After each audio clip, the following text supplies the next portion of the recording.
চা শিল্প ব্যাপকভাবে ক্ষতিগ্রস্ত হয়েছে এই বিপর্যয়ের জেরে। চ্যাংমারির পর নাগরাকাটা, জলপাইগুড়ির আরও একটি চা বাগানের ছবি আপনাদের দেখাবো। পাহাড়ি নদীর জলে তোড়ে কিভাবে দেওয়াল ভেসে গিয়েছে। অন্তত ৫,০০০ বস্তা চা সম্পূর্ণ নষ্ট হয়ে গিয়েছে।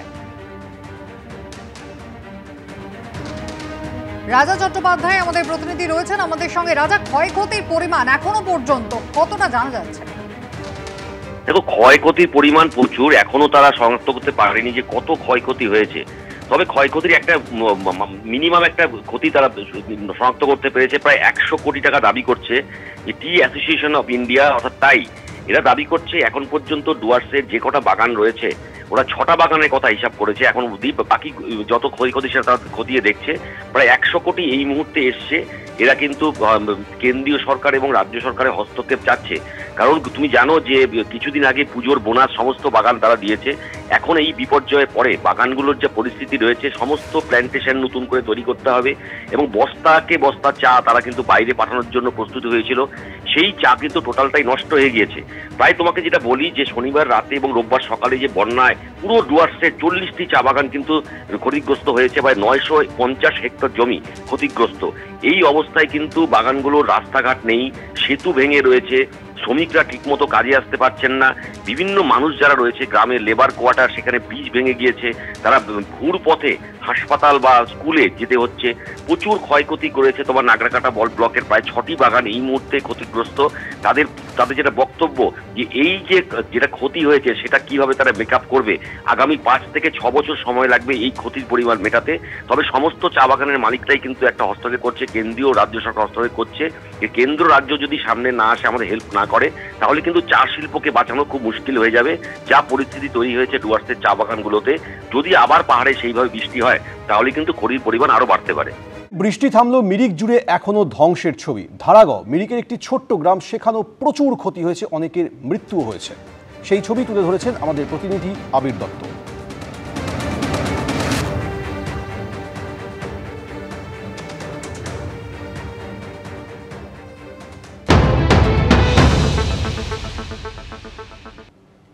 আমরা এখন দাঁড়িয়ে রয়েছি ধারাগাঁওতে।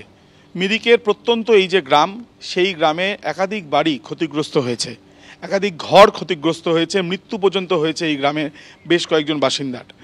ঠিক আজকে যখন রাস্তা পরিষ্কার হয়েছে, কিছুটা যান চলাচল করছে স্বাভাবিকভাবে, এবং তার সঙ্গে সঙ্গে যে যে জায়গাতে বড় বড় পাথর পড়েছিল সেই পাথর ইতিমধ্যে সরানোর কাজ হয়েছে।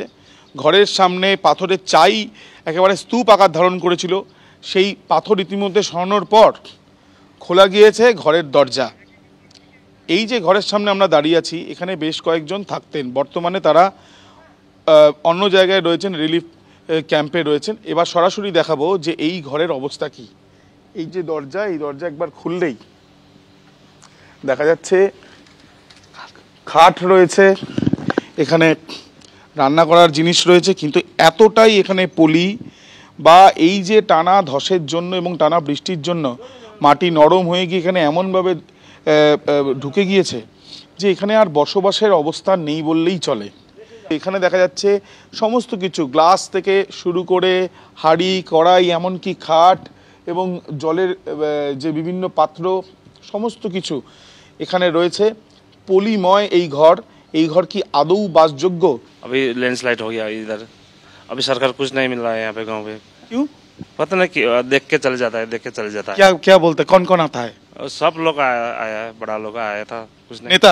हाँ, नेता लोग आया था नेता लोग, पता क्या बोल के गया है उधर, ऐसे देख के चले गए। कब होगा, कुछ बोला कब होगा, घर होगा कि नहीं? कुछ नहीं बोला। कितना दिक्कत में है आप लोग, कितना प्रॉब्लम में है? दिक्कत है इधर का, मुझे बहुत दिक्कत है, बहुत दिक्कत है। अभी रहने की जगह नहीं, अरे कपड़ा नहीं है इधर का आदमी का, ऐसे हो गया। अभी रिलीफ कैम्प में है सारा लोग, रिलीफ कैम्प में है। अभी यहाँ का आदमी रिलीफ कैम्प में है। लेकिन ये घर कब होगा, कुछ बताया? कुछ पता नहीं बताया। এখানে এই যে ঘর, সেই ঘরের যিনি থাকেন তিনি কিন্তু জানাচ্ছেন এই ধারাগাঁওতে যে কি সমস্যায় তারা রয়েছেন। তাদের কাপড় নেই, তাদের বক্তব্য যে তারা থাকার মতন অবস্থাও তাদের নেই। ক্যামেরা প্রবীরদের সাথে আবির দত্ত, এবিপি আনন্দ, ধারাগাঁও।